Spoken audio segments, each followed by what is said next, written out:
GG. What's happening? What's up? Got that thing fired up. Hope all is well. Welcome in, welcome in, welcome in. I was live on social media, on another social media platform. And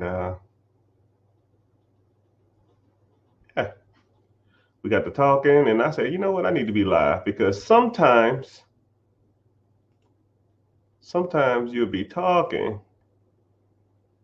and it just triggers certain things. And I like to, might as well get a good YouTube session in or a good recording in because you never know when you have a good discussion. But welcome in everybody. I'm streaming live on 2 Facebook accounts, YouTube, Twitch, Twitter, 2 Instagram accounts, and the TikTok. But I generally only have like 1 account per channel. So if you're gonna get a DM for something, first of all, I'm never gonna DM you and ask you to send me money. That doesn't even make any sense. But if you do want to get a hold of me, you do want to talk to me, I do host a free webinar. Click the link in the bio, join the webinar, and then you can converse and talk to me as a live person there. People will come into the webinar and be like, is this, what's this? Are you there? And I'm like, yeah, it's me. And I'll read your name off, right? It's there. So just letting people know that. But anyways, subject of the day, I guess the subject of the minute or the hour, however you want to talk about it, is an individual stated that he or they wanted to build their credit and to buy an absentee business. So yeah, pretty self-explanatory, pretty straightforward. So I'll kind of break that down as a statement, and then we'll just go into detail about how an individual can or can't do that. So welcome in everybody. My name is Richard. I always talk about money, finances. I feel like I'm the best financial literacy guy on these apps. I keep it real. I've been doing this shit for years. I give a lot of game away for free, but if you want some detailed coaching or mentorship or any of that stuff, I do have more detailed stuff, but I do like to give a lot of this stuff away for free. But let's go ahead and talk about it. So an individual wants to build their credit and they want to buy absentee business. So let's break that down. So build your credit. So your credit is going to break up into 2 things, right? Credit profile, your credit score, your FICO score, or whatever you want to call it, right? Your credit score is good, but your credit profile is better. So you need to build that up to get access to whatever. And a lot of people look at credit like, man, I want to go out here and get the highest credit score possible. That's the dumbest shit ever. It's almost like saying, how much money you want in your account? Trillions, billions, millions of dollars. Like that, it's a weird way of looking at it. That's like someone saying, yo, man, I'm going to go for a jog. How far are you going to run? I'm running forever. I'm sprinting forever. Like, what? I'm going to go for a drive. You want to go ride? Okay, cool. Where you driving to? Don't know. How far are you going? Don't know. How fast you going? Don't know. When you going to be back? Don't know. You see how dumb that sounds? You can't just go try to do something and not have a destination. Credit, money, finances, all of it. You need a destination. So, for example, whenever they talk about credit, you need to shoot for a certain credit score, right? I'll meet people that'll say, oh man, you talk about credit all the time. You have a credit repair company. You own a funding business, but you don't even, your credit ain't even perfect. And I said, well, what's perfect? They said the highest score possible. I said, well, why do you need the highest score possible? I said, because if you teach it, you should have the highest score. I said, what's the objective of credit? The objective of credit is to use it to get, to leverage debt to get ahead in life or to make a purchase. That's the whole purpose. Now, if I told you that the majority of, I'll give you 99% of all credit inquiries or things you wanted to purchase using credit is over a credit score of 700. Why the fuck do I need an 850? Why do I need an 875? If 99% of everything I want to get is 700, what's my goal? 700. If I want to buy an apartment complex, commercial property is a 620. Why the hell I need an 850? It's overkill. I get over 700 and I'm in coast mode. Now I'm in maintenance mode. Now I got to maintain my credit score. That's your goal, right? You want to buy your first house using an FHA? That's a 580. A lot of people say, man, I'm going to try to get my score as high as possible so I can buy a house. No, you goober. Get that shit over 600, you can buy your first house. Now your goal is not even as high, and it's more realistic. It is more achievable, foreseeable, and attainable. And now you have a goal. The average house down payment on the FHA is 3.5% down. Let's make it 4% just to make it easy. 4% of average home price is $400,000. So what you at? 16 grand, 15 grand? Now you got to go. Could you save up $15,000 in 2 years? Probably. Between side hustling, tax returns, saving, cutting fat, cutting your expenses. Yeah, I'm sure you can save $15,000 in 2 years. So if a person decides that they want to buy a house, if they don't have a house within 2 years, they're messing up. Okay? You just gotta know. You just gotta set a target, set a goal, then go for that target. Next is an absentee business. So there are 3 types of businesses. You got absentee, semi-absentee, and owner-operated. Absentee, meaning that you don't do anything with the day-to-day. You have a manager, you have assistant manager, you have employees, and they take care of everything. You pay the bills, you give pep rallies and give gift cards every once in a while, hold a Christmas party, see you later. Then you have what's called semi-absentee. Semi-absentee means you go in for whatever amount of time you go into. You're probably not doing any of the work, but you are physically there. You might go in and do inventory. You might go in and walk around the facilities.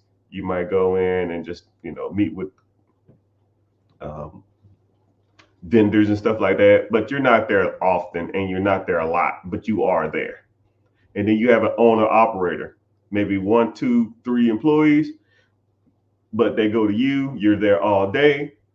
And you open the place up, you probably close the place down.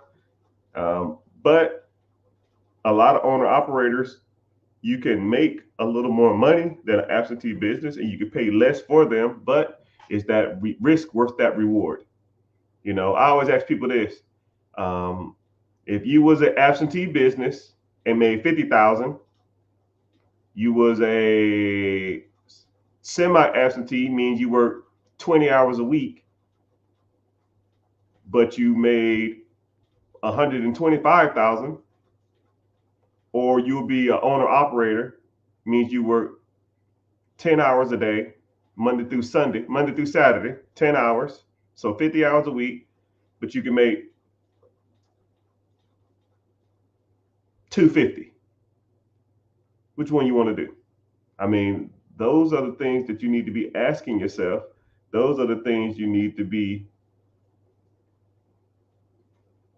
looking at. You need to be asking yourself, man, do I want to do nothing and make 50, or do I want to do everything and make 250, or do I want to do some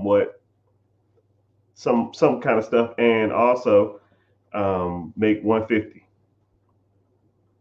Those are the things you need to also be asking yourself. So build your credit and then start looking for a different type of business. But one thing about me and one thing about this platform, I'm fairly good. I'm just trying I'm trying to be a little humble and all this stuff. Investing, credit, business acquisitions, side hustle acquisitions, side hustle businesses, real estate, which I think real estate is my specialty, but right over time you just transition to other stuff because you realize that there's so many different ways to make money that you've got to start putting your money to different other stuff. And sometimes you win, sometimes you lose, but you got to start transitioning out of what got you to the top. Some people say multiple sources of income. I think you need to find one way to make a decent amount of money, and then once you start making more money, then you can start getting into other stuff. You don't need multiple sources of income when you're kind of scraping by. It's almost irrelevant. But let's go ahead and get to some preguntas. Questions. Is there a difference between the 401k and buying VOO on Robinhood? Yeah. 401k is through your employer. VOO is a second market purchase of an ETF. It has nothing. It's like one person said. It's like going to Olive Garden and the other one is cooking spaghetti at your house. I mean, they're both spaghetti, just one is prepared and the other one is you do it. Damn, that was a good analogy. God dang, that was a good analogy. Yeah, you can get one through your job. That's a 401k. If you wanted a retirement account, and 401k has tax benefits too. Buying Robinhood, VOO, QQQ, SPY, and that kind of stuff like that doesn't have any tax benefits. You start selling that stuff or trading out of it, you're going to have to pay capital gains tax or income tax. But you can borrow against your stock portfolio and you don't pay taxes on debt.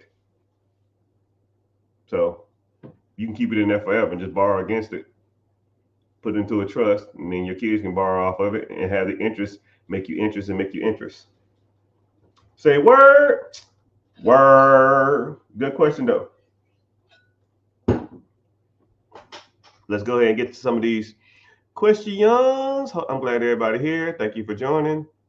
I'm streaming live over all different platforms.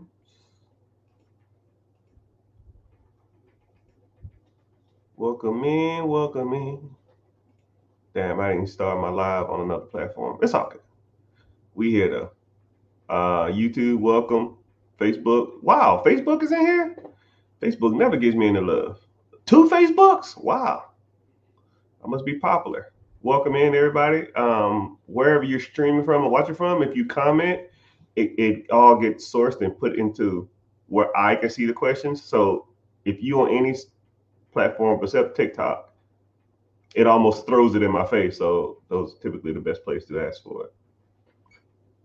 You're talking about borrowing from a 401k?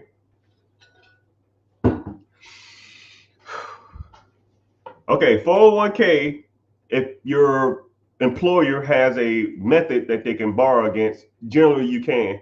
They have I know a TSP, Thrift Savings Plan, which is a retirement account through the military. They have a play that you can borrow against up to 50% of the value, and you only pay like 3% interest, which is a great program. I almost recommend anybody in a government job to have a TSP, a Roth TSP, so you're tax deferred on your contributions. And then also you can borrow against it through the company. But if you go to any, more likely most institutions and even my lending company, you can come to me and say, yo, man, I got $100K in my 401k. I want to take a loan out against it. I'll be sure, right? We don't touch your principal. We give you a loan, you make the payment, you go from there. But if you default, please believe we coming for it, right? We don't want to take your money, right? Just pay your bills on time. But that's that in a nutshell.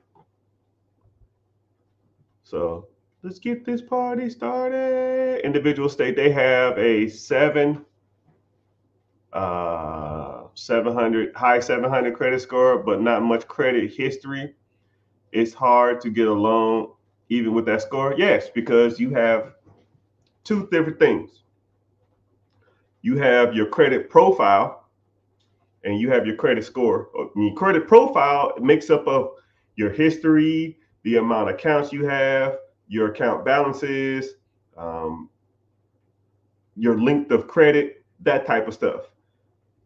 If you have a high credit score but a weak credit profile, your credit generally is not that good. It's not a strong credit profile. You might have a good credit score and you might go out and try to go get credit and they're going to give you like pennies on the dollar. So, and then you'll also have people with weak ass credit scores, but a strong credit profile. I had a client. She had one of the strongest credit profile I've ever seen. She had like 5 businesses, and she was using her personal credit as her business credit, which is a horrible idea. But she had pretty much like $110,000 worth of personal credit cards, which is super strong.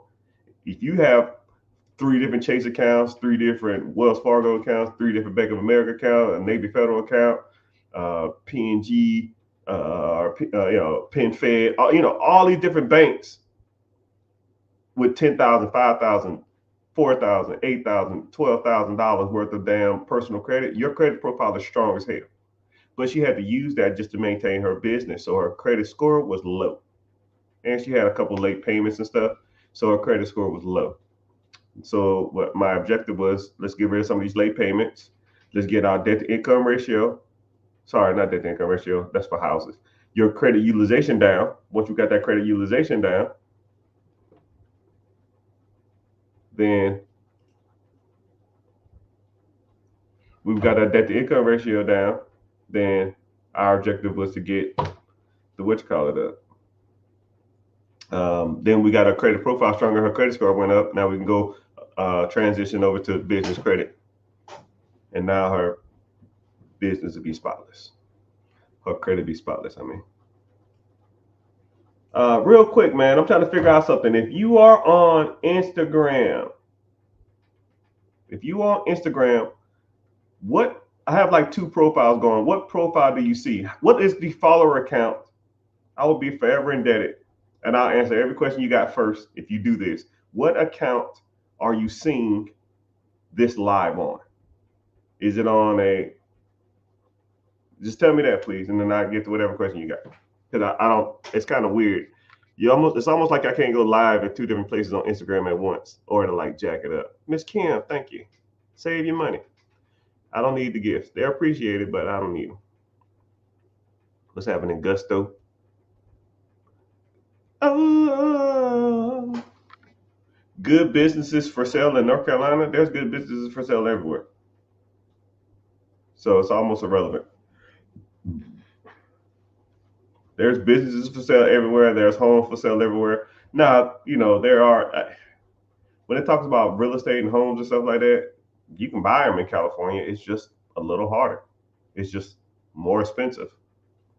Like, I don't know why anybody want to do business there. Business-wise, you can conduct business out there, but,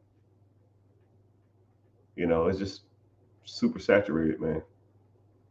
That's why I always tell people to try to look. You don't necessarily have to try to invest where you are, right? And even if you're in North Carolina, like this individual asked, you can almost be.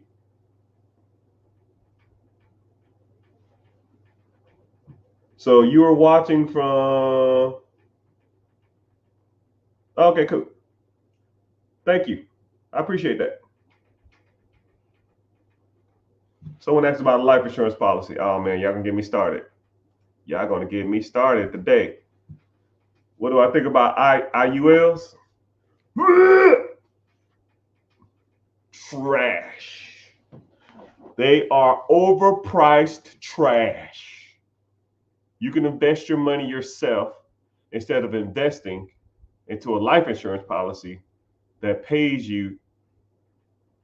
That you paying into a life. You're paying. Okay, let's take away the insurance word. Okay, take away the IUL. Take away all of that. All I'm going to say is we'll say a policy. Okay, there's a policy or a program that you pay into every month, and once that program reaches a certain amount or a certain amount of time, then you can borrow against it while keeping the initial amount in there. Okay? Okay. Let's say you started a 401k, Roth or traditional. Let's say you started a TSP, Roth or traditional. Let's say you started a IRA, Roth or traditional. Let's say you started ETF. Let's say you started a mutual fund. Let's say you started a index fund. and you put money into it, and after a certain amount of time, when it was worth so much, you went to the bank and you borrowed against set accounts. What's the difference? There is no difference. It's the freaking same thing. Only difference is when you put money into those 8 accounts that I just named, you will get access to 100% of your money. The policy, the insurance one, you don't get access to all your money. And let's just say you put $1,000 a month into that account. You won't get $1,000 worth of access, but you put $1,000 into any of those 8 accounts, you'll get $1,000 worth of access. So why the hell am I paying for an insurance policy to take a loan out against it when I can just put it into any account, majority of any account? You can go buy straight stocks out of Apple. Get on some medium platform, buy $1,000 worth of stock, which is of Apple, $1,000, which is $12,000 a year. Every year for the next 5 years, that's at least $60,000. You can go to the bank and borrow $45,000, $50,000 against them stocks. What's the difference? There is no difference. The only difference is it has a insurance policy that pays out if you die. Okay, if I pass away, my family can have my $60,000 worth of stocks I got. And then I can just go get a term life insurance policy for pennies on the dollar. Why am I paying $1,000 for insurance when I can pay $50 for term life insurance? It'll give me $250,000 for 10 years. Now I can take the rest of that money, the $950, put it into a stock. And $1,000 a month for a year, $12,000. Over the next 10 years, it'll be about $150.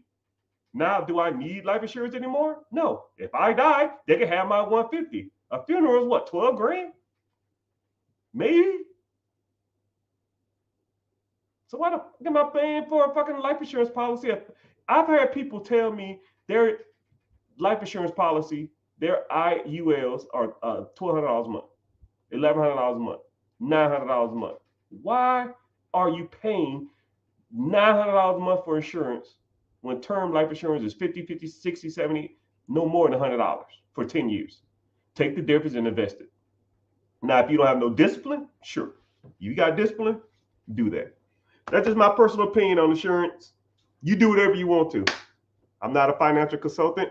I'm just a guy who's been dealing with money for years, and some shit just don't make sense to me.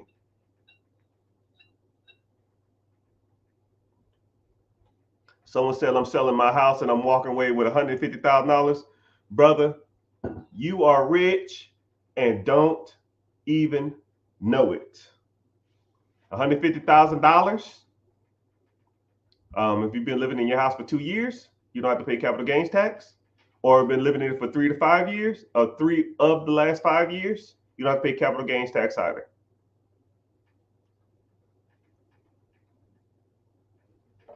So $150,000 tax-free, I would look into buying a business that exists or buy more real estate.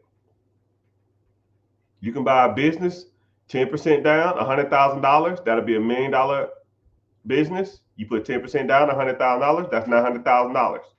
And to go into the SBA, on the SBA 7A loan, at 10% interest, you're gonna finance pretty much $1 million. $1 million payments over 10 years. The average business loan would be about $100,000. If you can find a business that's bringing in $350,000 to $400,000 a year of SDE, SDE 400 minus your 100,000 payment back to the government, you'll be making $300,000 a year, which breaks down to about $27,000 a month. Do you want to make $27,000 a month off a $100,000 house you sold? Okay, cool. Let's get started. That's what we do. Right? I keep the math simple, people. I mean, you can fact check me if you want to, but I was gifted at math. I was diagnosed with being gifted at math. I got asked to join Mensa too, but I didn't want to pay the annual fee. I'm too cheap. It's not a game.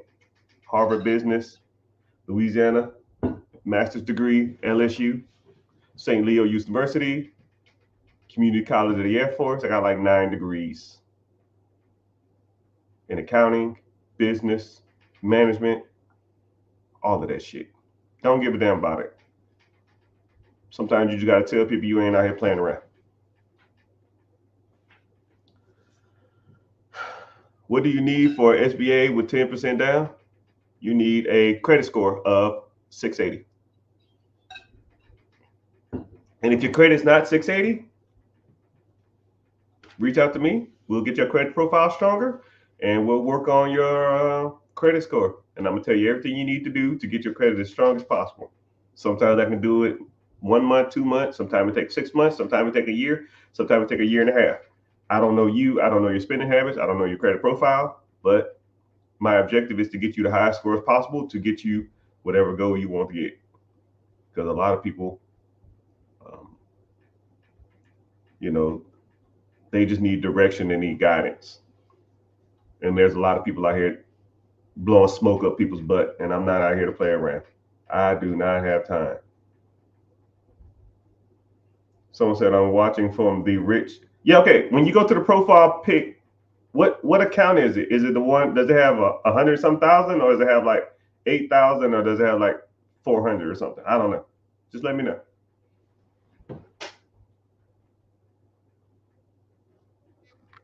How do you build up credit profile? There's a lot of things you can do, but I don't know your credit profile. I don't know how weak it is or how strong it is, but there's at least 3 or 4 credit cards off the top of my head I can tell you to apply for that don't even put a hard inquiry on, and you're pretty much going to be guaranteed to be approved, and all you got to do is make a couple of payments on it. That's going to help your credit profile. And you need to probably get added as trade lines, or not trade lines, authorized users of some of people accounts that have stronger accounts. If you want to go do the trade line thing, it's really not my thing, but yeah, you just got to make your credit stronger, right? You got to start paying your creditors on time. You got to keep the accounts you have currently. You need to make amends with them, because a lot of people think that just closing down all the accounts that you got that have like a late payment or something like that is the way to go, but it's really not. That ain't how you do it. You'll mess up the whole system. This a new page? No, this is the same page as before.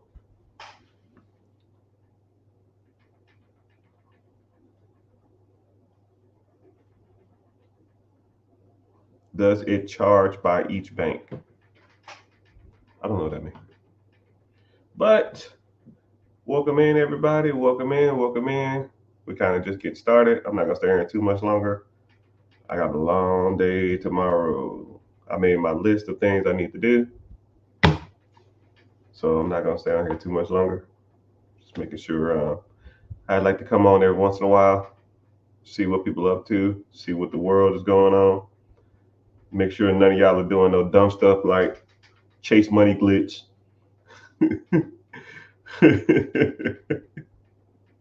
Oh man, people are so dumb. People going out here, putting themselves in debt, thinking that's the way to get ahead. And then this is what's stupid about it. I gotta respect the hustle. If you feel like you need to go try to rip off a major government, a major national bank to get ahead in life or to get some kind of traction or motion, and then if you're going to get that kind of money just to go into negative on your account, then I don't like, at least do something with it that's going to make you some money. For those who don't know what I'm talking about, you can go on Twitter, you go on TikTok, Facebook, Instagram, type in Chase Money Glitch. So what people are doing is, if you write a check to yourself, or you write a check, deposit a check into your account with a significant amount of money on it, what they'll do is they'll temporarily give you some access to some of that cash. So say if you wrote a check to yourself, or like you said, you had a buddy who had a check and you wrote a check to yourself, let's say it was $30,000 or something. You deposit that money into your account, and then they'll say, the check is processing, but it'll give you access to $5,000 or a percentage of it. So then what people are doing is they're just going to the bank and saying, oh, my account has $5,000 in it, $10,000 in it. I want to withdraw all of that money. So then they're taking all the money out. And then when the check bounce, then you got access to $10,000. But now your account is going to be negative $10,000, which, I guess it's a quick way to make $10,000. $10,000, it's pretty much a $10,000 loan. You're going to have to pay the money back, which I don't even think they're taking payments. They're just going to want their $10,000 back. They're probably going to close the account down and send that shit to collections. So I guess people forfeit their credit, which is worth way more than $10,000, and just to get access to $10,000. I mean, if you do it, whatever, have fun. You're gonna go to jail probably for forging checks or forgery, and then if you didn't go to jail and they just sent you a bill and made you make monthly payments, take the $10,000 and go buy some shit that makes you money. So whenever they do come and looking for their money, you are already you got a process that's making you money to pay for the debt. Just don't take the $10,000 and try to go put down payment on a Hellcat and go out to Gucci and Louis and make it rain at the club. That's the dumbest thing I've ever heard in my life. But that's what people are doing out here. So it is what it is. I'm sure that major corporation is probably going to get hip to it here soon. They have social media just like I do. And if I saw it, more likely some CEO or COO or CFO probably like, what the hell is going on? What the hell is going on? Someone said, do I have any student advice guidance? Yeah. Defer it and pay as little as possible on it. Student loans is one of those things that are always damn near always be there, but it doesn't factor onto any major decision that you need to do as long as you address the issue. So I think if you can get it deferred if you're not even working in the industry that you got the degree in. And if you aren't in a deferment, just make your minimum payments. Even if you don't pay your student loans or you default on your student loans, I don't even think it factors into your credit. I'm not sure. I don't know. I've had student loans, and I still got student loans. I don't care. I just send the minimum payment every month. Don't care. My credit is strong as all outdoors.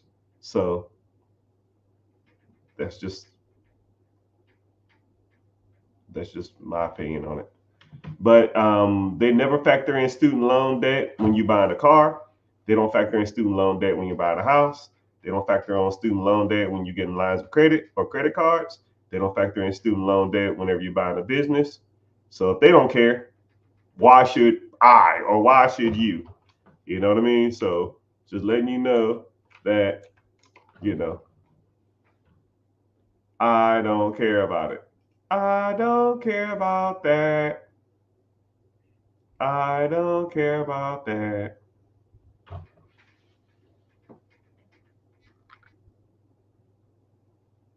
Someone said, do I sleep? Money don't sleep. Actually, I've been sleeping a lot lately. I really don't want to, but my body is like, it's wore out. Like I'll stay up like 24 hours straight and I'll sleep like 12 hours. It's kind of weird. I know that's super bad for you, but it is what it is. What's the best way to make money online? Tons of ways. Just depends. Depends on what you want to do. You can do SaaS. You can do digital marketing. You can sell digital products. You can do TikTok Shop. You can do social media manager. You can do a content manager. You can do website designs. I mean, it's countless ways to make money. Just depends on what you're good at and what you want to do. Countless ways.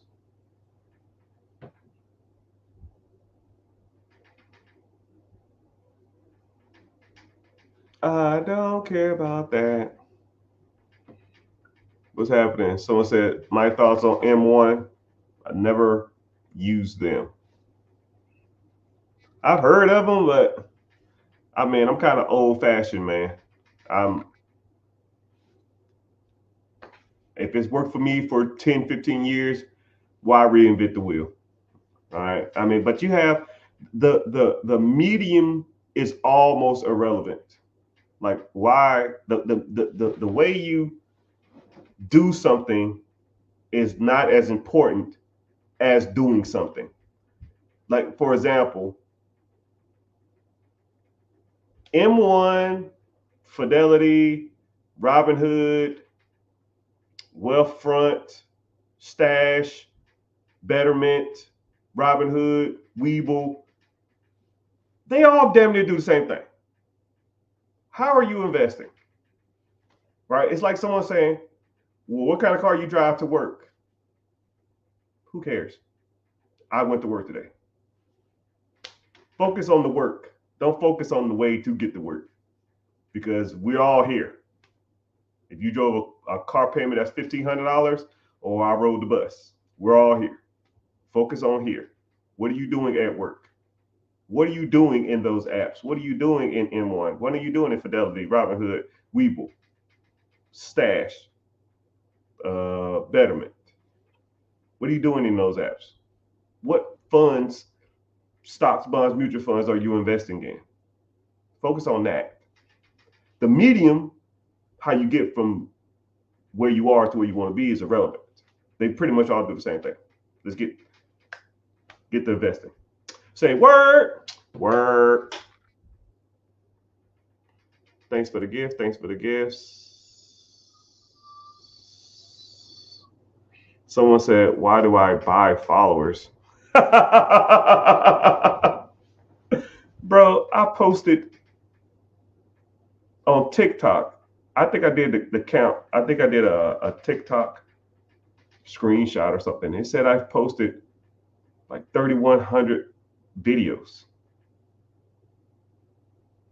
3,100. I've been putting in the work. I know because it sucks because I got to upload a video. I literally post on TikTok. What is it? I post 24 divided by 7. I post 4 times a day to TikTok, Instagram, Threads, YouTube, Facebook, and LinkedIn.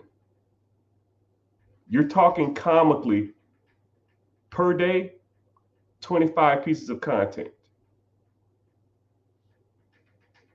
25 pieces of content over 5, 6, 7 social media platforms.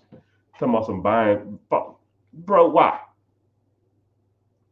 When you buy followers, they're not going to do anything. More than likely, they're damn near some Indian company or something like that. An Indian fake bot company is not going to sit here and comment random questions. It's not going to happen. They don't sit here and watch my stuff for hours on end. You know, it's almost comically offensive to think that I buy followers. Comically, because I put in the work. I mean, I've been giving out game on I think I created my first video on TikTok in 2021, damn near during COVID. I've been on here for 3 damn years, man. Come on, dog. 3 damn years. I remember I had 1,000 followers, and I went live, and it was 2 people in my live, and I said, "Yo, man, just stay in here and talk to me because I don't want to feel like I'm talking to myself." And he said, "Cool." And then 3 minutes later, he left. You ever talk and you look up at your live count and it says 0 and you just still rant? You start talking to yourself. being. Only person that believes in you is yourself, but you just persevere. You say to yourself, there's a light at the end of this tunnel. And then now, as I'm streaming now, there's 50, 65, almost 80 people in here now. And I think to myself, there's some people I go in their lives and there's 1,000 people. I appreciate everybody for being here, but there's always work to be doing. I can always be better. I can always have more. I can always do one more live. I can always talk 10 more minutes. Maybe the next person is going to come in and change the trajectory of whatever direction I want to go to. A lot of people don't understand what it takes to be successful. A lot of people think you just buy your way up, and it doesn't work like that. You're not going to buy your credit up. You're not going to chase money glitch your way to riches. You're not going to damn throw $1,000 in the account and in 2 years have $1 million worth of passive income annually. It doesn't work like that. It doesn't come that quick. You got to put in the work. And I do this shit all the time. I don't give a damn if I'm talking to nobody. I don't give a damn if it's 1,000 people in here. Don't care.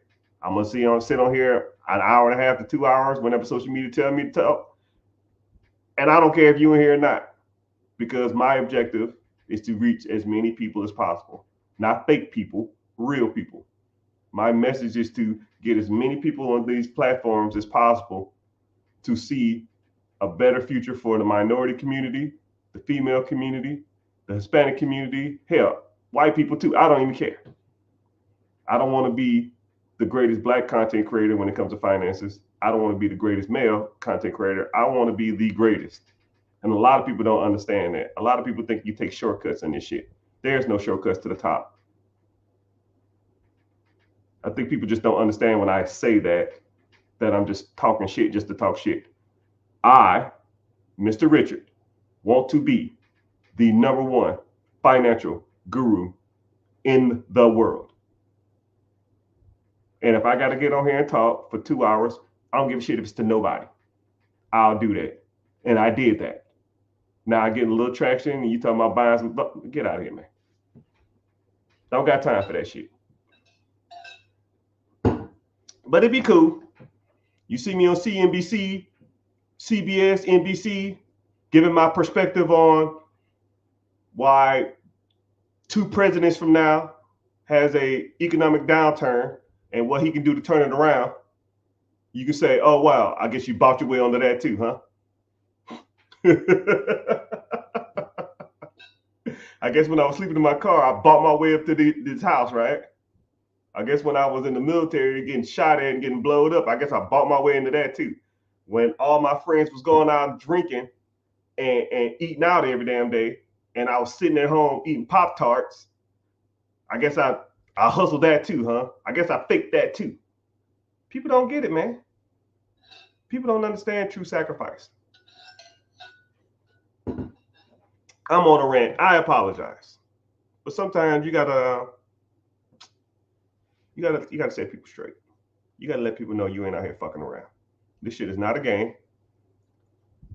I ain't got a lot about none of this stuff. I'm caked up.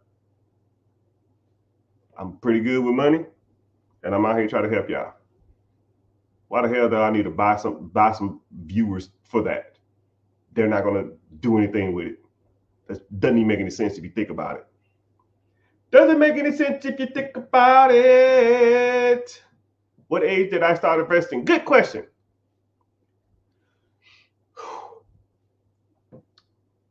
I'm gonna give you quick little steps. Hopefully this is called the motivational 10 minutes. Because this next 10-minute section, whatever I'm going to say in the next 10 minutes, it will help you understand the perspective of nothing. Okay? I mean nothing. Because a lot of y'all say, yo, I got 5K, I got 10K, I got $12,000, I sold my house, I got 50,000. You had $5,000, that's $10,000 more than I had.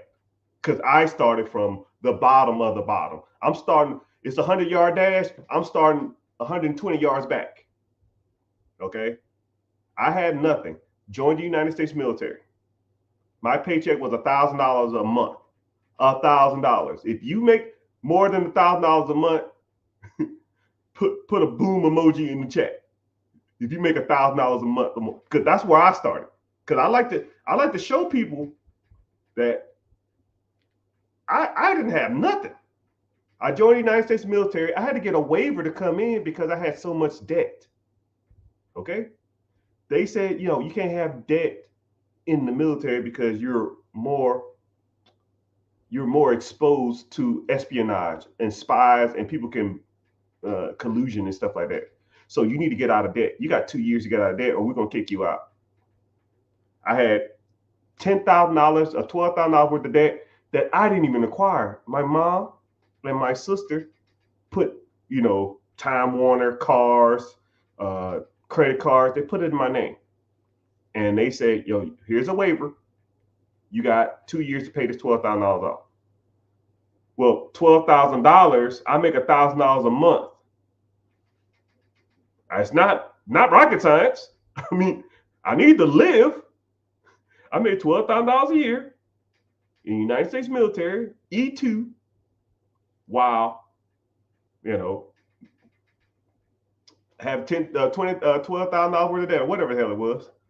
So, shit, my first year, I couldn't invest anything. My objective was to get out of debt so I don't get kicked out of the military. So I'm running a race backwards. I'm going to pick up baggage that I left at the airport. I'm trying to fly out. I got to go pick up baggage. I'm in baggage claim.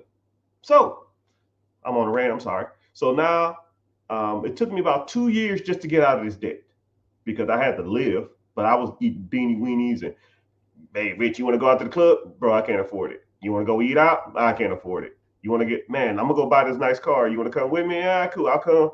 Hey, man, you need a car too? No, I'll drive this Nissan pickup truck, 4x2 that was 3 different colors, that had a hole in the bed and a hole in the floorboard and a hole in the windshield. When it rained, it dripped inside. I paid $550 cash for it. And it shook anything over 45 miles per hour.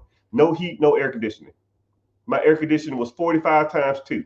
45 miles per hour down the street with 2 windows down. That was my damn truck. So people talk about sacrifices and struggle. There is none. You cannot start off worse than me. Everybody in this chat, everybody in these lives, everybody in this group, whatever, however you watching this shit, nobody was worse than that. Old pickup truck with 2 ball tires that shook at 45 miles per hour, no heat, no AC, making $12,000 a year, and I had $12,000 worth of debt that I had to pay for the first 2 years of my life. Your $500 check, I put $50 aside for food, debt. $50 aside, debt. $100 here, oh man, there's a, heaven forbid my uniform tear or something like that. Well, damn. Shit, I gotta save another $100 out of my check. Rest of it going to debt. So it took me about 18 months to get out of debt. It took a while, a lot longer than I wanted, but that's what it is. So I continued to just save money because I was just driving the hoopty back and forth to work. My job was pretty close. Drive a damn pickup truck every day back and forth to work. And then I hit my 3-year mark in the military. So they said, yo, you finna go fight a war. Cool. I'll go fight a war. I don't give a shit. I know they give you tax-free money. They give you pay for getting shot at. They give you pay for all this other kind of crap. Hostile duty, hostile fire. You pay no taxes, all that kind of stuff, right? So I would be making an extra $500 to $700 a month in a war zone. I say, well, shit, extra $700, I'll take it. I don't give a damn about the bullets. I need the cash. So I'll go over here and fight a 7-month, 8-month war, whatever the hell it was. So that was an extra $700 a month times 7 months. That's an extra $5K. And then I didn't have the debt anymore. I had a pickup truck. And I put all my stuff in storage. I didn't have a lot. So all the money I was paying in rent, I just saved up. So now I was sitting on $10K. By the way, I joined the military at 24 years old. I had nothing, a toothbrush and a t-shirt when I showed up to BMT. I had a drill instructor that looked at me and saw what I brought, and he just looked at me and just like kind of looked at. He kind of looked at me, put his hand on my shoulder, just like looked like this, and I just looked at him. And his eyes, we stared in each other's eyes for like 5 seconds, and he's like, "Yeah, go in there." Yeah, he already knew. Sometimes you just know, like this motherfucker ain't got nothing. No book. Some people come show up with suitcases full of all kind of shit. Oh man, cell phones. I ain't have nothing. They had multiple pair of shoes, multiple shirts. I had none of that. None of it. I went to a place called the Airman's Attic just to get extra clothes. His old donated clothes. That's why I got my gym clothes and gym shoes shit for free. Anyways, another story. So now I do this war thing. I had $10,000 saved up. I'm 28 now. 28. So I said, I got $10,000. I said, I'm not going back to being broke. I am not. So I trickled my, money started trickling away. Man, I want to go out to eat now. I got a little savings, Then I started doing dumb stuff. Oh man, I want to go shopping. Man, I want to, do this or do that or do this, right? I had to pay rent, but you pay paychecks only $1,200, $1,300, $1,400. It's not a lot. I got a raise because I got a promotion, but it's still not a lot. So didn't have any money. So I had to go learn how to invest my money. 28 years old. I went to the library because we didn't have Google like y'all do now. We didn't have YouTube on cell phones. What the fuck is that? I had a flip phone that had Snake on it. This was 2007, 2008. We had a sidekick that you text message with. There's no digital analog screens. What the hell was that? Went to the library. Then I, went up to the people and said, "Yo, man, y'all got books on money or finances or anything?" I didn't say finances. I didn't even know what the fuck that even meant. You have books on money? I think that's literally what I said. That's how I let you know my literacy level. Y'all got books on money? Yes, we do. Self-help department. Go over to self-help, and it was one little cabinet. 107 books. I was like, damn. And I thought it was a lot at the time, but it really wasn't. It was 107 books because I sat there and counted.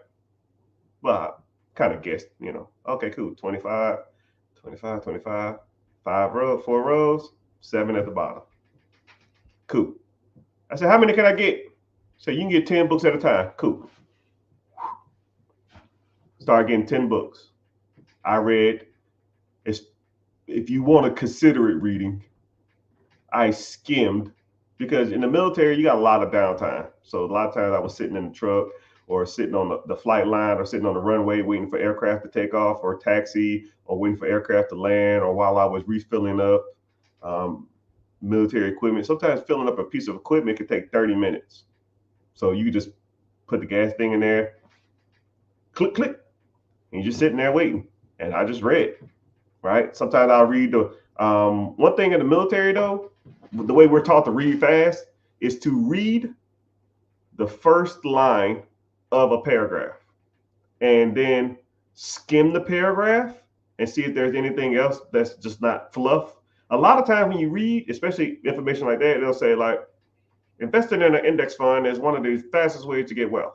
And then they'll give you like fluff, right? The rest of you don't need the fluff. You got to get the idea. Okay, cool, index fund. Next paragraph, right? And I would try to read comically a book a day. And I sat there every day. Some books was better than others. And I just read because I didn't want to lose my $10,000. And all the books that I got, they all said the same thing for the most part. It was 4 major rules. Invest in real estate, invest in the stock market,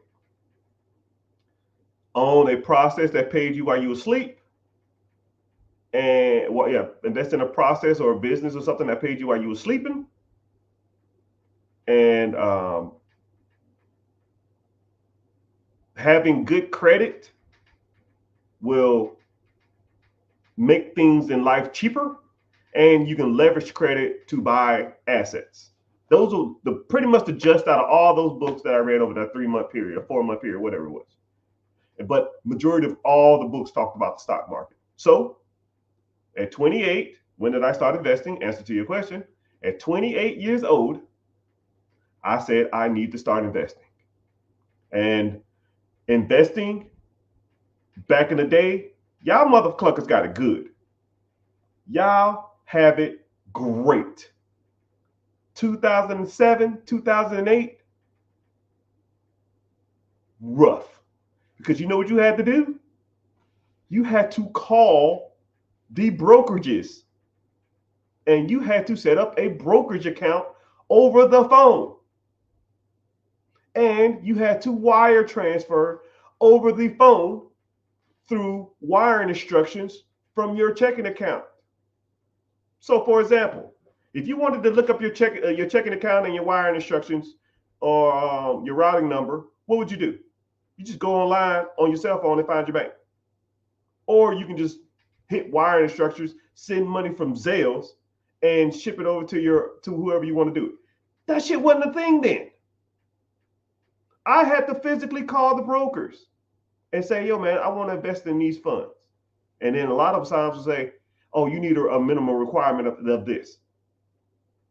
I remember calling Charles Schwab, and they was like, yo, man, you need $25,000 to open up any account we have.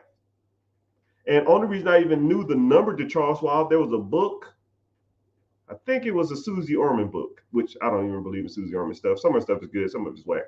But in the back of a Susie Orman book, they had 15 different brokerage accounts. Fidelity, Charles Schwab, Merrill Lynch, Lehman Brothers, Vanguard, whatever, all of them. And I literally called every single one and watched these ass clowns laugh in my face. They laughed in my face. How much you got? $8,000. Sir, you need at least $10,000 to invest with us. You need at least, Charles Schwab was the worst, biggest asshole company ever.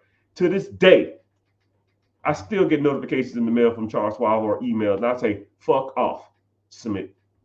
Oh, I see you are part of the $1 Million Club with Chase. We have a fund, fuck you, click. Back then, you didn't want me. Now I'm hot, and you can kiss my ass. Charles Schwab, piss off. Anyways, one company out of all 15 of them books, about all 15 of those companies, was only one company that took me on. T. Rowe Price. They had a program what's called an AUU or AAU, Waivable Investment Brokerage Account. Meaning, if you contribute $250 a month to the account, the down payment will be waived. And you can deposit whatever you want. I said, cool. I got like $9,000 or something like that. I'll put $5,000 into this account and I'll deposit $250 a month. They said, cool. Thanks. 2008, when I started. $5,000, $250,000. 2008. T. Rowe Price. That account has millions in it now.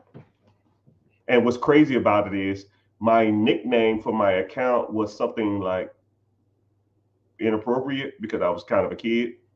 And to this day, every time I log into that account or I call them to ask them something,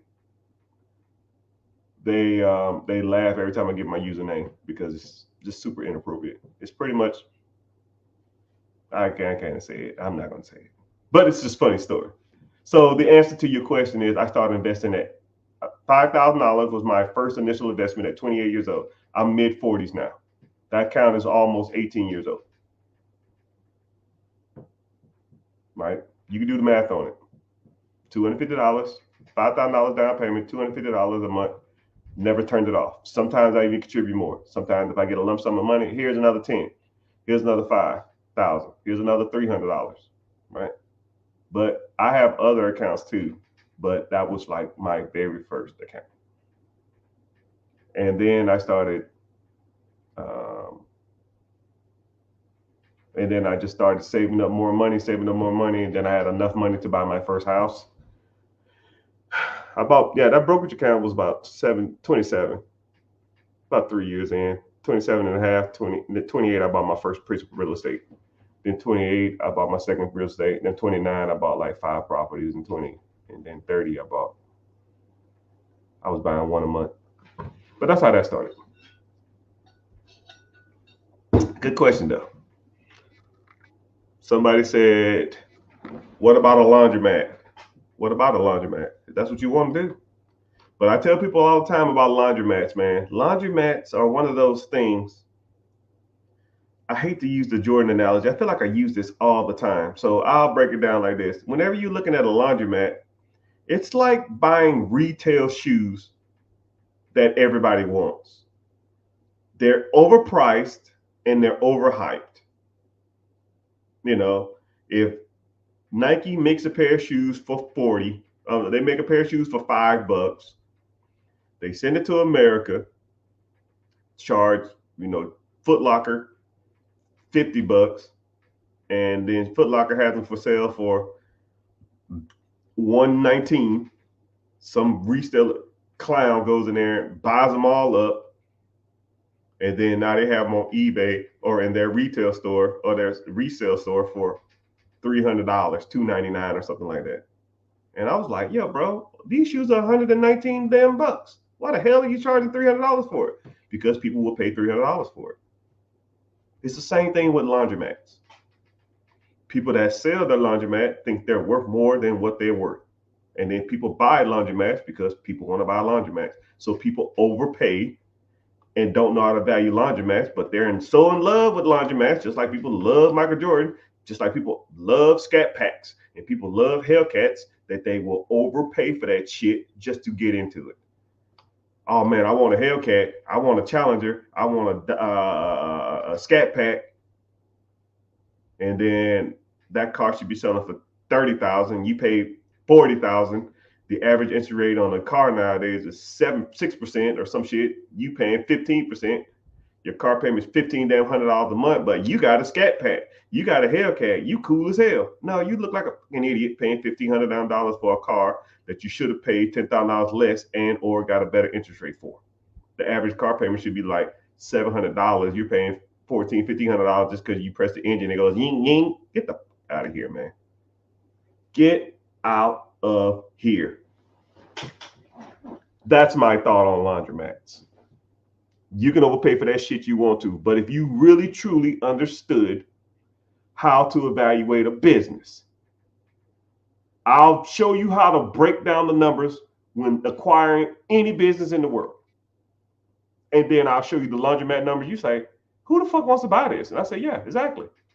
A lot of the people that I deal with when it comes to acquiring a business, as soon as they say laundromat, I say, okay, cool, sit down. I'm gonna learn you something. You good with math? Cool. 1 + 1 is 2, right? Cool. 2 + 2 is 4. Okay. Look at this laundromat. What does that say? What? Yeah. Well, why would someone pay for this? I don't know. Man, maybe it's just this one. Cool. Pick a state. Nebraska. Cool. Laundromat Nebraska. Damn, this is the same thing. Cool. Pick another state. Pennsylvania. Here's the laundromat in Pennsylvania. Damn, these are overpriced. Yes, they're overpriced. Why would people pay for this shit? Because everybody wants a stupid ass laundromat. I mean, I don't know who keeps selling people on fucking laundromats, man, but it ain't that. Someone said, how old are you when you got your first property? Yeah, so I was 28 years old when I bought my first property.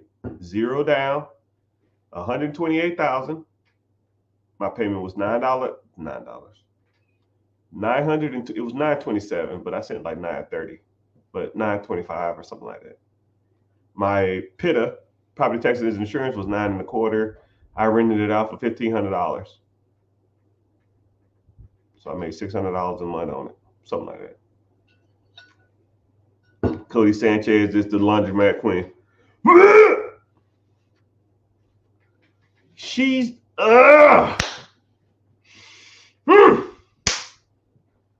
I'm gonna leave it alone. She's no queen of mine. Mid at best. 1 through 10, 5.5. She's not that good. If me and her sat on the stage, you wouldn't even be a fan. If me and her sat and talked about just finances, money, credit, business acquisitions, dispositions, multipliers, freaking debt leveraging, debt servicing, all of it. She's not that guy. She's not it. Not even close. Right? But you know, she has the platform and she has the spotlight. But please believe, Mr. Rich is coming. And I'm cutting all the red tape from all that bullshit. All these people y'all idolize or all these people y'all think are good at money aren't. I know people who go through her program and I'll talk to them for like 10 minutes. It's like, yo, bro, she don't really know that much. She's really not that good. And I say, yeah, I know she's not that good. Why do people keep listening to her? Because she has the platform. She has the social media following. She has the audience. She has the look. You know, a young 29, 30-year-old white lady, long, nice hair, fair skin, nice makeup, well-spoken. Wow. But my middle-aged, black, rough Nike tech suit on, there's a difference, man. You know? I'm just not there yet. I'm not, I don't have her backing, her social media, but I'm getting there. And when I do, real recognize real.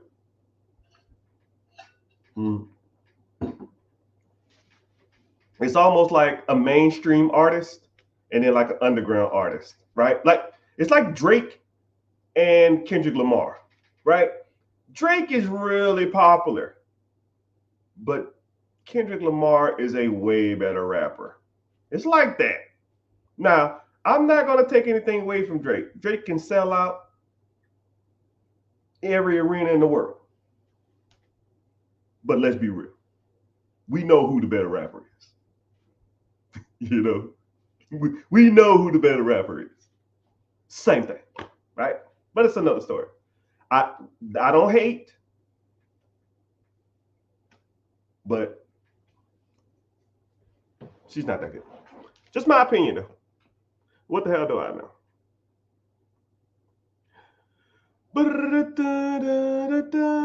Yeah. Uh-oh, my followers going up. I appreciate y'all for being here. I appreciate that.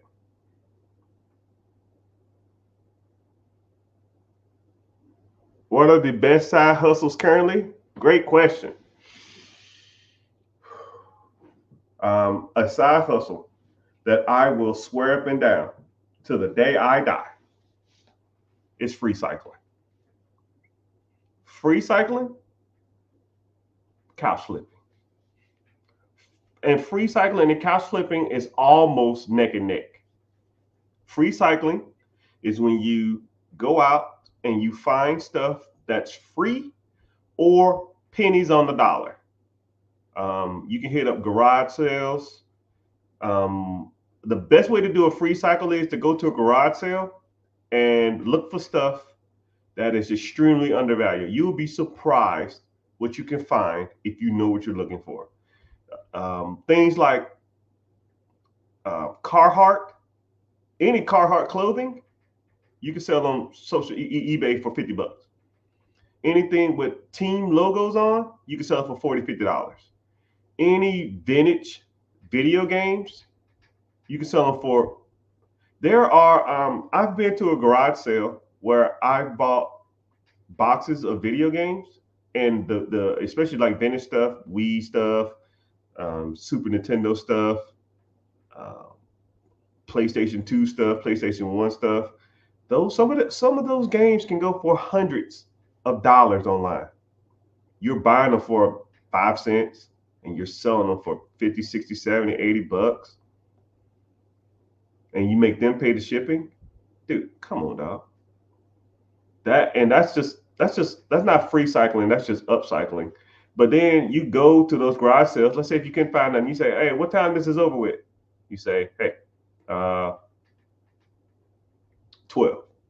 And then you do is you say, hey, here's my card, or here's a piece of paper with my number on it. Whenever you're done, if there's anything that you don't want or you don't need anymore, just take a picture of it, send it to me, and I'll pick it up. I'll either donate it or I'll just get rid of it for you. And they'll text you and they'll say, hey, I got all this stuff. Here's the picture. Do you want it or not? Yes, if you can make money off of it. Or I'm out the area. Oh, no, I'm not today. I'm out of the area. If you see anything you like, oh, yeah, I'm in the area. I'll come get it. It's free. You pick that shit up, you clean it up. Now you take it and put it on Facebook Marketplace or put it on eBay. It's not rocket science. It's free. Free cycling. You're cycling someone else's free stuff and you making money off of it. I did it for years. You can make $200, $300, $500 a week. That's $2,000 a month. That's $24,000 a year. Doing what? Going to garage sales? You can do the same thing with couches. People got a couch, they want to move, or they got a new couch, they don't want it anymore. Go to Facebook, search the term free within a square 15-mile radius, see what comes up. Thank me later. Best side hustle in the world. Because people get rid of nice free shit all the time. You just got to put in the work. You just got to put in the work. $200, $300 a day, right? You probably don't even make that a fucking hour. You don't make that at your job, right? Let's say if you spend 8 hours doing that, and let's say you free cycle for the day, right? Let's say you make $300 that day, right? $300 divided by 8 hours, that's $40. $38. You don't make $38 an hour. Why the hell are you sitting around watching college football? You're already waking up. If you wake up to get to work at 6 o'clock, 7 o'clock in the morning, your body's going to naturally wake you up at 5 or 6, 7 o'clock in the morning anyways. What do you do, roll over on your phone, watch fucking TikTok? Oh, man, I got a college game coming up. Man, that. You're broke. Fuck football. Screw them sports. Get your ass in gear. Get some of this money out here. You can't complain about the work you don't put in. You can't complain that you're broke because of the work you didn't put in. It's simple math. Sleeping in is a luxury for rich people. If you ain't rich, then I don't want to hear it. I just started getting comfortable being lazy. I was putting in work 18 years. I mean, comically, this year is like the first year I really started sitting back and saying, whew.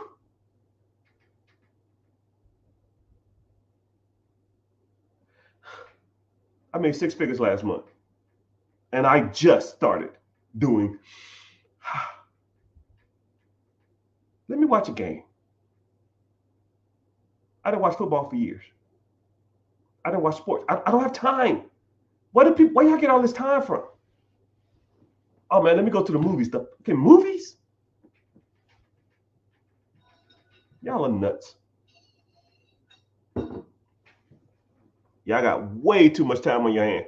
And for some of y'all to be complaining like, I ain't got no money, I can't get ahead, my credit sucks, I'm broke, don't want to hear it. And then turn around and go spend $50 eating out, and then walking around the mall or sitting around playing on their cell phone watching football or basketball. You know, it's kind of crazy because I'll meet people and they'll text me, man, I ain't got time for that. Man, that sounds like a good idea, but I ain't got enough time for that. Then a month later, talking about, oh man, you saw that Super Bowl? That Super Bowl was a pretty good game. And then I text them right under their damn they post. I thought you was busy, homie. I guess that Super Bowl is worth your financial dreams. Yeah. Don't ever comment to me shit don't work, because I will save your comment and I will save your profile and I will find your ass. Because all you gotta do is put something stupid on your platform about you doing something lazy. You on vacation? Oh man, you must have hit the lottery or something, because I thought you was broke.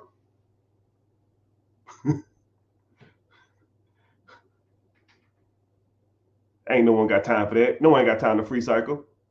And then you show a picture of you talking about, and then some Twitter thread, man, groceries expensive as hell. You know, if you'd have free cycled some stuff last weekend, you'd have made $300. The groceries would have been for free. But I guess you ain't got time for that either. I'm that guy. I am that guy. Don't talk shit about the work you didn't put in and then complain that you're broke. Why is everything so expensive? Because you didn't put in the work to make more money. And I'll put that under the comments. I am not playing around, people. I am not playing around, people. Yeah. What's your favorite type of business to buy? The one that makes money. It's kind of a rhetorical question, right? I'll even say let's use laundromats, because the same individual was talking about laundromats earlier. There's two laundromats. I wouldn't even say two laundromats. I'll say, what's the most beautiful, awesome business? And I'll say you own a high-end jewelry store and a clothing boutique. Okay? Let's say everybody in the world knows your commercials. You have a jingle. You on TV. You on the radio. And let's say that business is cost $500,000. But that business makes to your pocket, after everybody's paid, $100,000. Now, there's a pig farm for sale, and you sell pig shit to fertilizer companies. That business is for sale for $500,000. But that business makes $450,000 to you, the owner. Now, what's my favorite type of business to buy? Which one do you want to buy? You want to buy that high-end boutique? The high-end jewelry store with the cool-ass jingle? All your friends and family can brag about it? Everybody know who you are in the neighborhood? You make $100,000 a month, $100,000 a year? Or you want to own a pig farm that sells shit that makes $450,000? I'll wait. I will wait. Actually, I won't wait, because I know the fucking answer. I'm selling shit. That's the one I want to buy. I'm buying the one that makes the money. What's the business, your best business? The one that makes the money. Don't overthink it. There's nothing to think about. What business makes money? Focus on those. And if it don't make enough money to pay off the debt, pay back my down payment, and to pay me a salary, don't care. Hello, is it me you're looking for? I see you. What's happening? Let's see who got in the house. YouTube is thick, always. Facebook is hanging through. I still see you. Twitch coming through. Wow, Twitch, I see you. Instagram, wow. I posted that one video. I posted a video on Instagram about some clown trying to buy a scat pack or a Hellcat or something. And that shit blew up, man. Now I get a lot of people from Instagram. I'm glad y'all here. I just was talking trash about some clown spending $700, $800 a month on a damn car payment instead of spending this money on a down payment on the car. He could have just invested that money. And then people in the comments, man, you're going to be dead by the time you get your investment. Idiots. Idiots. Idiots. Dumb, dumb, dumb, dumb, dumb, dumb, dumb. And then the bad part about it is, let's say if you did invest over the next 30 years. Let's say if you're 15 years in. I said if you took the money for the scat pack, didn't buy the scat pack, put it into a retirement account, waited 30 years, you'll have $6 million. Well, you're going to be dead. You won't be able to enjoy your money. No. At about 10 years, 15 years, instead of the whole $6 million, you'll have about $1 million in that account. You can borrow against $1 million fucking dollars, clowns. Take the fucking $1 million, which is debt. You don't pay taxes on debt. Let that money accrue. Put that investment account into a trust, and then whenever you do die, your kids can take over the trust, and they can be beneficiaries of the trust, which pays them a dividend every year for the rest of their life. Now you made your kids trust fund babies, and then you took out a loan against your $1 million at 10 years, 15 years. You don't have to pay capital gains tax. Now you buy something that pays you money every month for the rest of your life. Come on. Where's this stuff's easy, people? Oh man, you gotta shut your ass up. The fuck you talking about? You sound stupid. And I hate to call people dumb and I hate to call people stupid, but come on, man. Come on. Man, you won't be able to enjoy your money. Sit your ass up. You telling me you got $500,000, $600,000, $1 million in an account? You can't take a loan against that? Every bank in America a loan against that at 90%. You got $1 million, they'll give you a loan for $900,000. Then you go buy the damn Hellcat. Or then, you know what? Screw that. Take the $900,000, buy an apartment complex. Your passive income every year will be $100,000. Then you go buy the damn Scat Pack. And then whenever that's paid off, you're still getting $100,000 plus the $1 million you got accruing in this account for the next 30 years. That's how you do it. That's how the rich get richer. Man, you're going to get shit. Man, people get on my nerves sometimes, man. But stay broke forever. I don't care.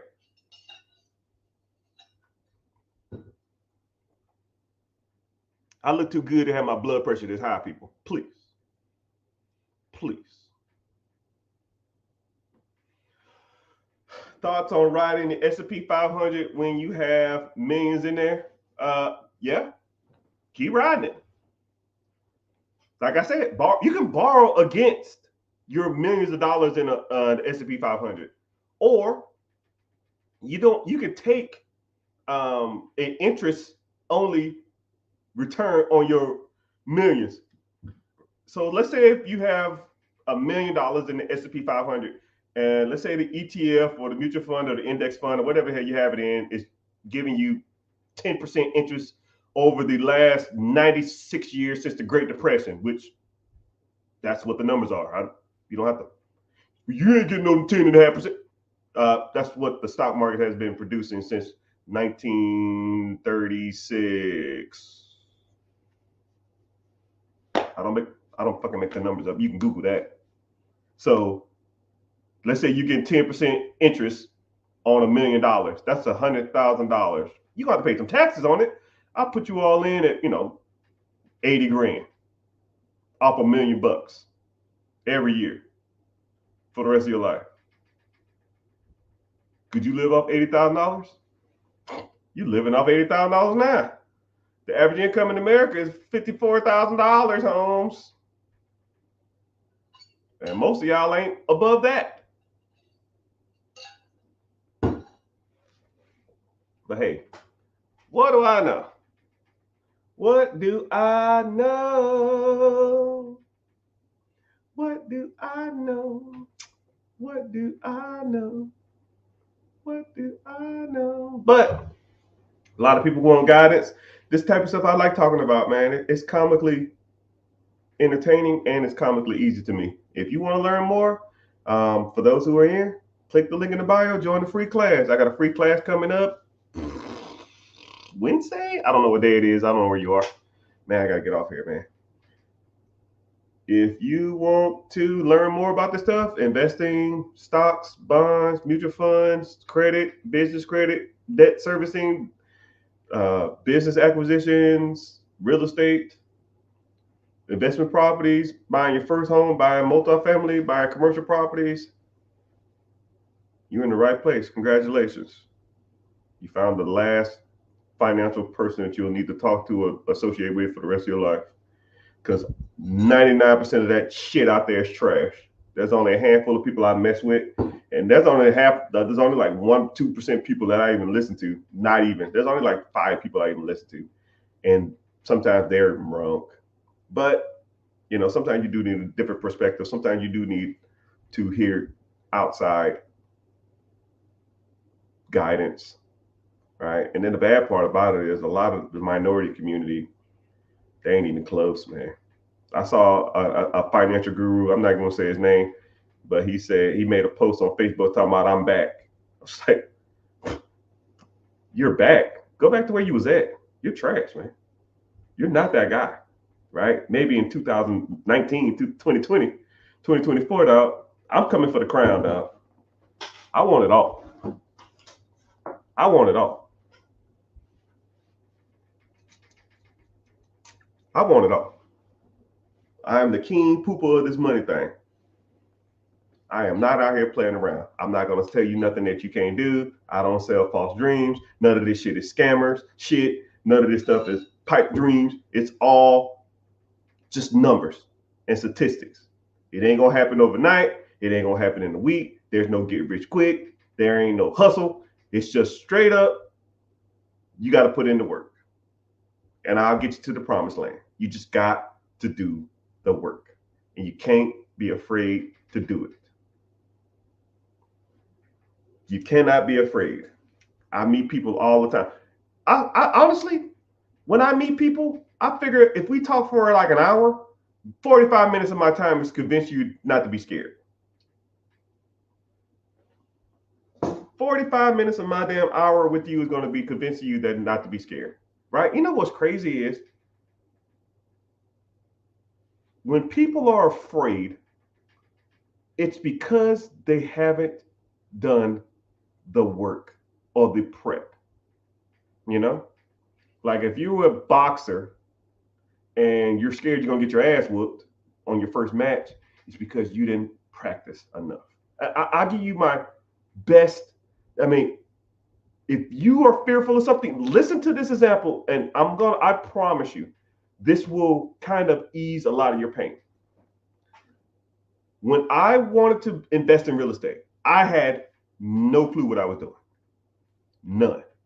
So what I did is I started watching HGTV because we didn't have YouTube and that kind of stuff like that. We didn't have none of that stuff. I had HGTV and I had the DIY channel and I had This Old Home, that old ass show with all them old white people on it. And it was talking about home renovations and stuff.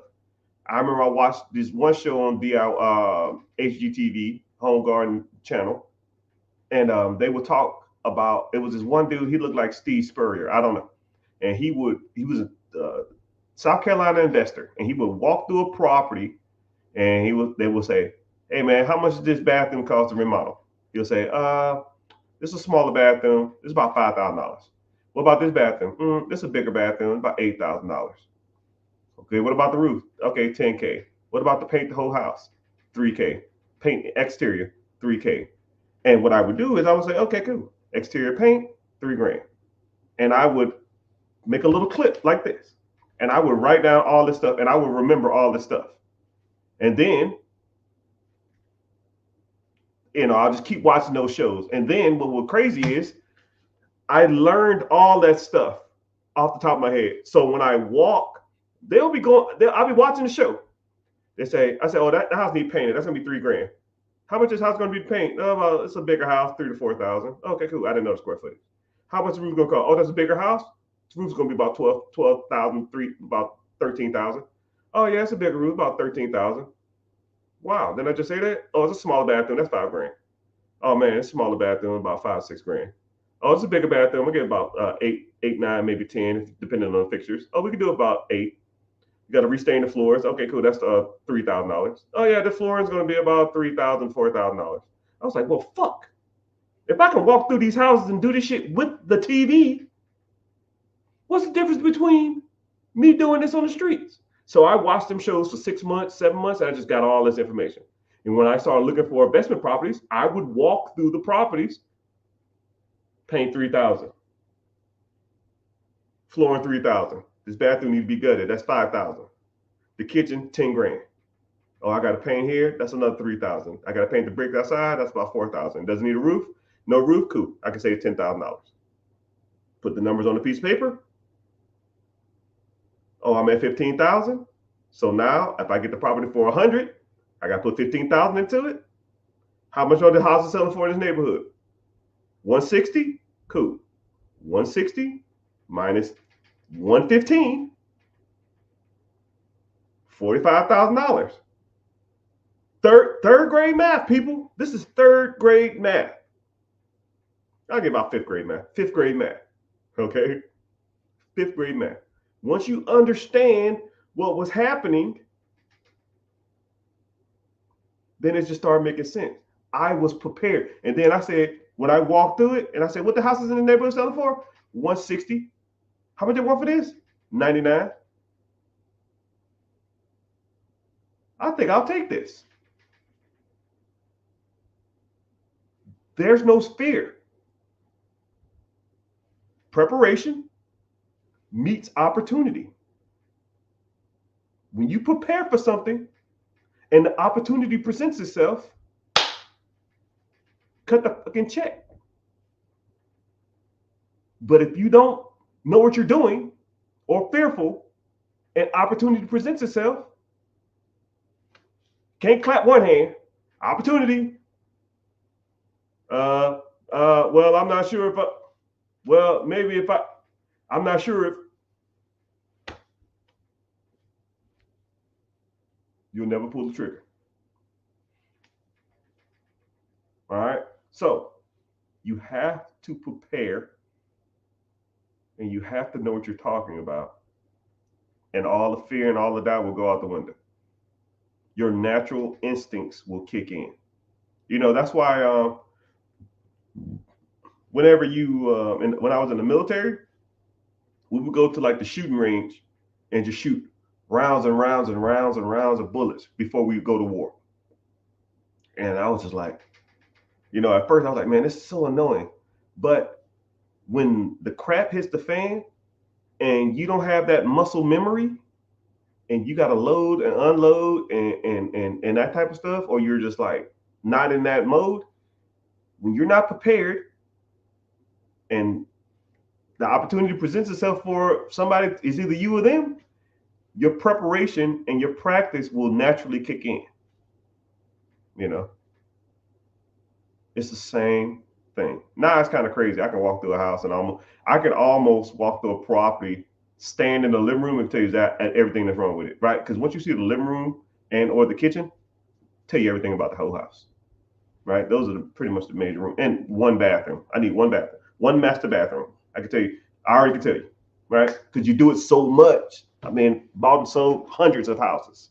Once you do it a few times, it kind of gets downhill. But you got to learn how to do that stuff. Preparation meets opportunity. My guys, thank y'all for being here, though. I appreciate you. I appreciate you. I appreciate you. Someone said they're in a mentorship. Yeah, you gotta send me a DM. I don't have a Facebook group.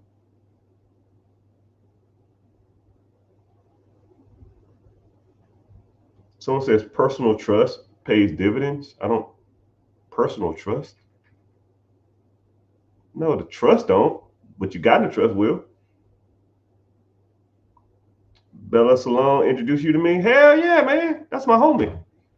I was just texting him the other day. I was trying to find out the best credit card for rewards because I have a lot of credit cards, but I don't know which one's good for rewards. Like, I'm not an expert at everything, but that's why you talk to people who are experts at stuff because, you know, that's the way you get ahead in life, right? How do I set my sons up for college and my daughter? It looks like you're in the military. You know they have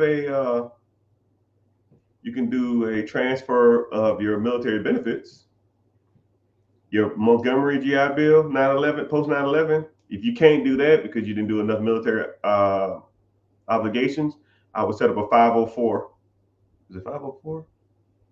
504 college investment plan, right? You can invest little money to the account and it draws interest over time, and then you can use that money for their college. You can do that too. Or there's a lot of different options for college though. So I don't know if they want to, but you know what's crazy is, you know, do you know that the kids want to go to college? Like my daughter is about that age and she don't know what she want to do. So I told her I'll pay for college. If she don't want to go to college, then that's on her. But I told her, yo, I mean, I don't go give a damn where you go to school at. You're gonna own your own business, right? I don't give a damn about none of that. I mean, self-employment is the best way to get ahead in life. Ownership is the best way to get ahead in life. You got to own a process that makes you money. I don't give a damn if you own a nail salon. I don't give a damn if you own a salon suite. I don't give a damn if you own a daycare. I don't give a damn. You own a clothing boutique. You will not answer to anybody for the rest of your life. Not even me. And that's how it should be.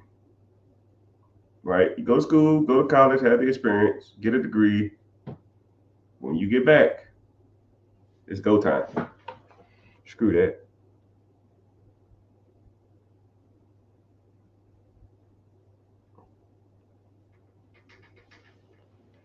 How much did I spend on renovating? How much did I spend where? Here? Wherever. I don't know what that means. And my first property, how much? Chase? Fulfilling? I don't know what that means. How much did I spend on my first property? I don't know. I did it slowly but surely. I remember I had like $15,000 worth of expenses on my rehab on my very first property. I factored it at 15. No, I factored it at about a little over 16,000.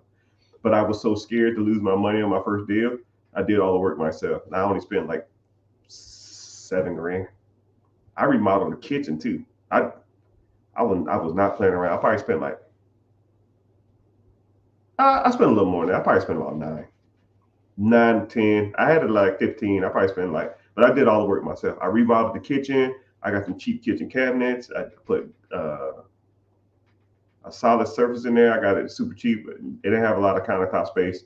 It was hardwood floors under the matted carpet. The house was built in 1955. It didn't have lead. It didn't have asbestos. It had, I think it had asbestos tile. Didn't have knob and tube between the outlets. I didn't change the box. Oh, I did change the box. I did that myself, man. I was scared as hell. I don't know if you ever had to rewire a damn electrical box, bro. But I was scared as hell. I thought I was gonna die. I just had someone sit out there with me the whole time and be like, yo, man, just sit down and talk. Because if I get shot, kick the hell out of me. But yeah, I probably spent $10,000 out of the $16,000 budget just to save money. I did it myself. And I learned a lot. And there was no YouTube. I literally was at the Home Depot or the Lowe's and it's like, yo, man, I'm putting down tile. I don't have no clue how to do this. Oh, yeah, you need this, you need this, you need this, you need this. Okay, cool. How do I do that? Okay, cool. Thanks. I'll do that. Come right back. Do this, do this, do this, do this, do this. I'm like, oh, okay, cool. What about this? I didn't have a tile cutter. I was taking the whole backsplash to the tile cutting center. And they're like, yeah, I'm supposed to charge you 10 cents for every one of these I cut. I said, yo, I don't give a damn. I ain't renting no tile saw. And then I just take them and walk straight out. Oh, man, I'm sorry, Luz. That's a whole nother story. Anyways. Someone said I do one-on-ones. Yes, I do one-on-ones. Sometimes, it's kind of weird. Whenever I do one-on-ones, I always initially hate doing them. But I'm in them for 5 minutes and then I'm like, okay, cool, I like this. Like, I don't mind it. Like, it's almost like, man, I got to start running.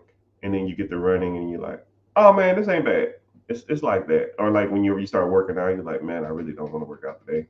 And like 3 minutes into your workout, you're like, okay, this ain't bad. But yeah, I don't mind doing one-on-ones. But if you're interested in a one-on-one, click the link in the bio, join the free class, and then I'll break down everything that I have to offer. If you want just some credit repair, you want to get funding, you want to grow an existing business, you want to buy a business, you want to start a business, you want to get to real estate, different strokes for different folks. Now the world don't move to the beat of just one drum. What might be right for you may not be right for some. A man is born. Someone said Trump or Kamala.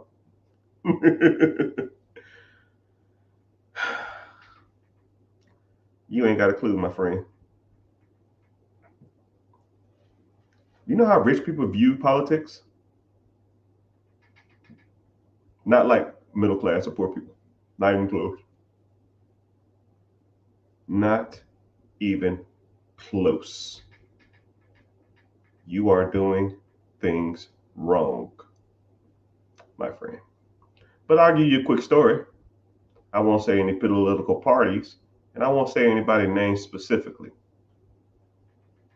But I'll say that there was a person who was running for office some years back, and I was really supporting him or her. And I donated a hefty amount to their campaign. A hefty amount. The amount is irrelevant. Hefty. Them mother cluckers called me every 3 days or every 5 days, every week, asking me, yo, man, you need anything? How can we help you? Thank you for the contribution. Is there anything that you would like to address? Is there anything that we need done? You need done if this candidate gets in office? And I was like, what the fuck? Why are you calling me? Right? I just wanted to support the individual. But they kept on calling me. And I said, you know what? I just want the person to call me and thank me. That's it. They said, man, that's going to be pretty, he or she is pretty busy, but I think we can arrange something. Okay, cool, whatever. Didn't think nothing of it. 3 weeks passed. Get a phone call from a random ass number that I never seen. But you know, sometimes you feeling froggy, fuck it, I pick it up. Because it had like a, you know, the verified check on it, whatever shit is. Hey, is this Mr. Richard? Yeah. Set individual wants to talk to you. Please hold. You got a minute? Or can you talk? I said, yeah. Please hold. It's just silent. 2.5 minutes later, individual pops on the phone. Hey man, how you doing? It's like, what the fuck? Is this you? Yes, it's me. I say, wow, man, that's crazy. Talk for like 2 minutes, 3 minutes. They thanked me.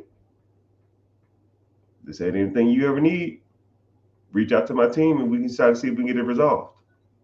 And then I said, after I got the phone, I said to myself, if I contribute that much, what if I gave more? What could I get done?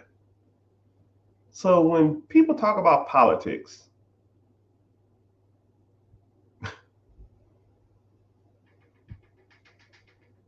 y'all have no clue. You think that your little vote or your little post is getting traction? No, dog. You can literally buy that shit. You can literally buy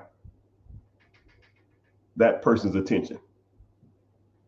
You can have a whole page devoted to whoever you wanted to. But I'm telling you, man, they don't give a shit about that. You give some money up to their campaign. I mean, real money. Them motherfuckers will call your ass and you can talk about whatever policy you want, right? You believe in abortion, you don't believe in abortion, you believe in the Roe versus Wade, whatever. You want that shit to get abolished? Make some fucking real money.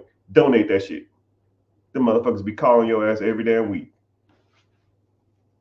saying, how can they help you? And now if I say, well, shit, I need to get this law passed. Okay, cool. I'll see what I can do. It's crazy, man. It's crazy. That's why I don't even get into politics. After that, I was like, yo, man, fuck this. You can buy all of that shit. If y'all want to guess who y'all think it is, I'm not gonna say yay or nay, but I'll yeah. Somebody said, was it Obama?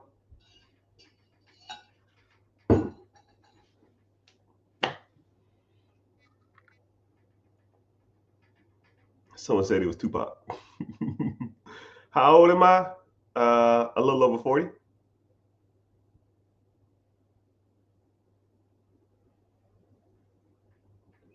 Ain't nothing but a gangsta party. I've been watching you since your YouTube video on TikTok or YouTube. Yeah, man, I made that shit a long time ago. Dang, that's old. Dude, I'm 10 times better than that now. But you know, it is what it is. I bought a fixer upper and I was underprepared. You ran out of rehab money. Yeah, you should learn. Somebody said Obama. Somebody said Obama. Three people said Obama. Maybe it was Clinton. Maybe it was Bush.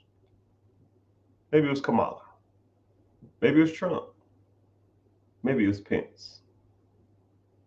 Maybe it was the governor of Florida, where I'm at, who is DeSantis. Maybe it was Rick Scott. Who knows? Who knows where this flower grows? Someone said, "What's good?" You yelling at me for? What's good? The best benefits the military gets is a VA disability rate of 100%. It pays $37 a month. Jeez.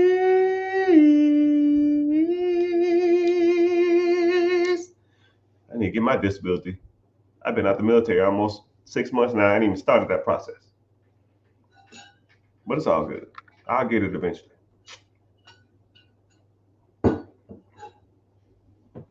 Are you asking me or telling me? Was you in the military? You're a Tennessee guy. It was Al Gore. I'm a Texas guy. I was Ross Perot. Yeah. What time is it? I gotta get off here in a sec. But how's y'all day? Where y'all checking in from? Let me get some shout outs, man. I ain't got that much time left. Let me go and tell me where y'all. Let me see where y'all checking in from. I know Tennessee in the house. I grew up in Tennessee. I never really considered Tennessee home though. I stayed there from 8, now about 7 to about 6 to like 14, 15. That's when I left.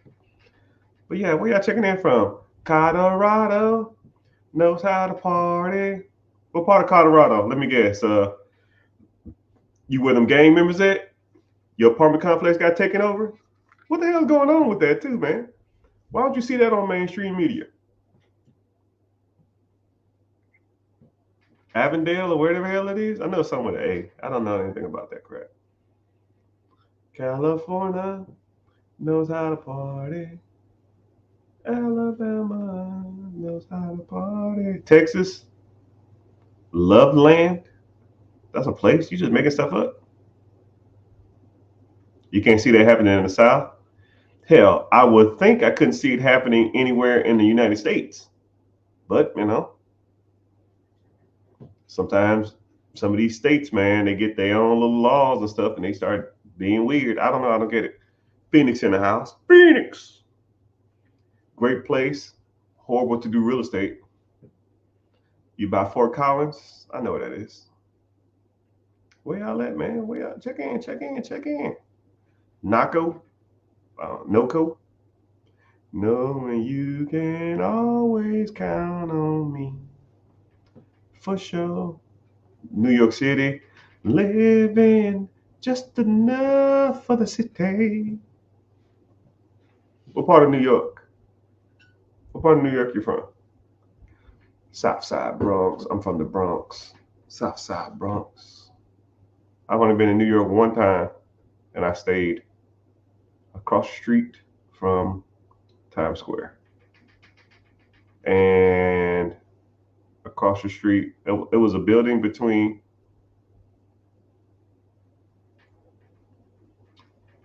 Times Square and wherever they do the shows. I don't remember. I can't remember. What's the major place that they do? Broadway. I was between Broadway and Times Square. Right? Did the whole tourist thing. I wasn't as impressed as I thought it was going to be, but I guess it's cool. It's literally just a lot of buildings. Times Square, Central Park was kind of nice. It wasn't as many people as I thought it was going to be. I thought it was going to be just people and people and people and people and people, but it really wasn't. But what was kind of cool is like people didn't like bother you. Even like the homeless people don't even bother you, right? You in like the South or any other state, man, homeless people coming up to you and asking you for money, begging, like they're not there, man. I don't know, and I don't know. It seemed like it was like some streets had a shit ton of traffic, and then sometimes it just was no traffic. It was just like I don't know. It was so weird. I don't know if I could live there, man. It was not for me. But it's all good. From Queens, where is I gotta pull up a map because I'm not familiar with all the areas. Okay, I see you. Um, I was I was in Manhattan. Yeah, I was in Central Park. We crossed over to go to Queens, but we didn't get out. We really didn't go to Brooklyn. Yeah, we pretty much was. I think we went to the Bronx and wherever Jennifer Lopez was from. That's where we was at too. But it's all good.